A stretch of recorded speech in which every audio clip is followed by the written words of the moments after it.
అసలు పోలవరంలో ఈరోజు ఈ పరిస్థితి ఉంది అని అంటే దానికి కారణం ఎవరు? నేను చెప్పిన రిపోర్ట్లు కాదు ఇవి. మొన్న ఈ మధ్యకాలంలోనే కేంద్రం ఇచ్చిన రిపోర్ట్లు, అఫీషియల్గా కేంద్ర ప్రభుత్వం అఫీషియల్గా స్టాంపు కొట్టించిన రిపోర్టు. మన టెక్నికల్ పీపుల్ వచ్చి ఇచ్చిన రిపోర్టు ఏమని,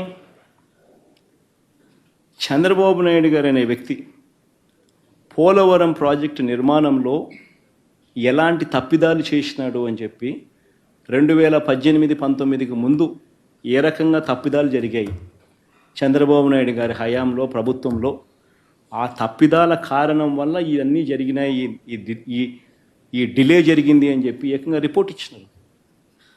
అది పోలవరం ప్రాజెక్టులో ఎందుకు ఈ సమస్య వచ్చింది?